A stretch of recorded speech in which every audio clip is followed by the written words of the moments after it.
राजा रवि वर्मा चित्रकला सम्राट, भारत के रूबेंस, एशिया के रेम्ब्रांड, भारत के टिसिया और ऐसे ही न जाने कितनी उपाधियों से सुशोभित राजा रवि वर्मा भारतीय आधुनिक कला के प्रवेश द्वार पर पदार्पण करने वाले पहले कलाकार थे। वे आधुनिक भारतीय कला के इतिहास में उस संक्रमण काल के प्रतिनिधित्व करता थे जब भारतीय कला का संपर्क पाश्चात्य कला जगत से हुआ। एक राजघराने और संपन्न परिवार से होने के बावजूद भी उन्होंने चित्रकला को अपनी जीविका का साधन बनाया, जिसे तत्कालीन समय में हेय दृष्टि से देखा जाता था।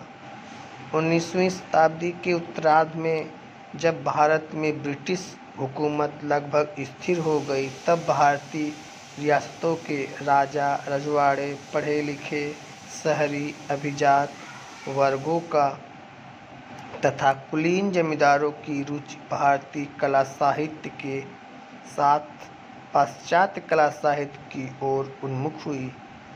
उस काल के एक विशिष्ट और प्रतिनिधि कलाकार के रूप में राजा रवि वर्मा की कला में उन सभी प्रेरक तत्वों की सघन उपस्थिति हम देख सकते हैं। पाश्चात्य अंकन शैली तथा भारतीय पौराणिक एवं ऐतिहासिक विषय वस्तु की रोमांटिक प्रस्तुति उनकी कला की मुख्य पहचान बन गई। राजा रवि वर्मा का जन्म 29 अप्रैल 1848 ईस्वी को केरल के किलिमन्नूर नामक कस्बे में हुआ था।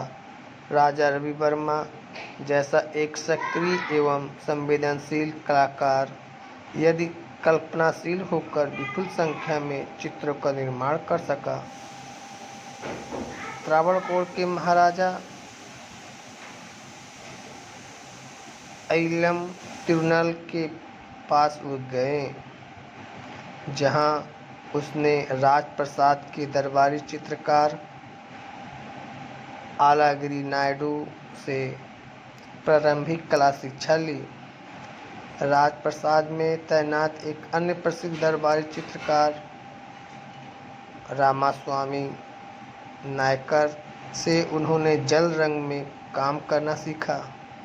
हालांकि रवि वर्मा के प्रारंभिक कलागुरु के बारे में इतनी परस्पर विरोधी बातें सुनाई पड़ती हैं कि कई बार सही निष्कर्ष तक पहुंचने में काफ़ी दिक्कत होती है। कलालोचक ज्योतिष जोशी के शब्दों में, बहुत से कलालोचक और इतिहासकार इस बात को काटते हैं कि आलागिरी नायडू ने राजा रवि वर्मा को कला की प्राथमिक शिक्षा दी।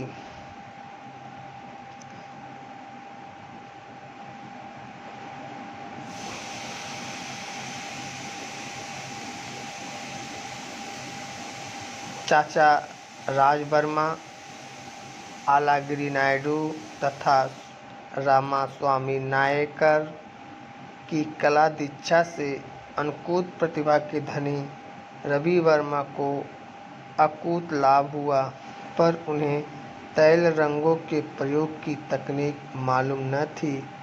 इसी बीच एक दिन मद्रास के एक अखबार में तैल रंगों का विज्ञापन छपा।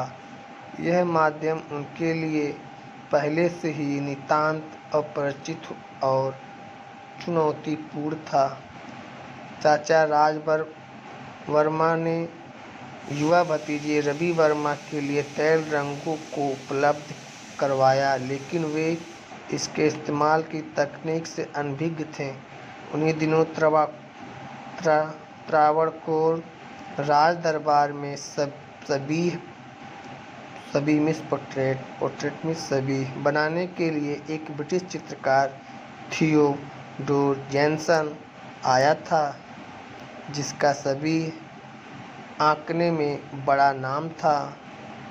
थियोडोर जेनसन से आग्रह किया गया कि वह बालक राजा रवि वर्मा को तैल रंगों में काम करने की तकनीक का प्रशिक्षण दे दे, लेकिन जल रंग में राजा रवि वर्मा द्वारा किए गए काम को देखकर वह यह जान चुका था कि ऐसी अदम्य इच्छा से भरे प्रतिभाशाली युवक को तैल रंग का उपयोग सिखाना स्वयं के लिए खतरा मोल लेना होगा। बहरहाल ईर्ष्यावश उसने स्पष्ट इनकार कर दिया। उसने कहा कि वह उसके द्वारा बनाए चित्रों को तो देख सकता है, लेकिन रंग संयोजन और रंग मिश्रण के समय वह किसी को भी अंदर आने की अनुमति नहीं देगा।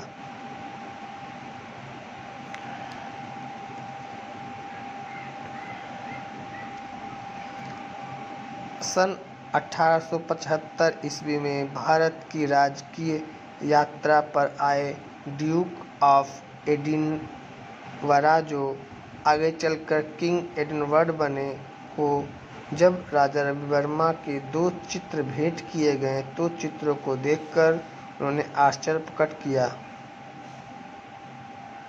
सही से चीज के लिए पढ़ा जाए जो परीक्षा में उपयोगी हो।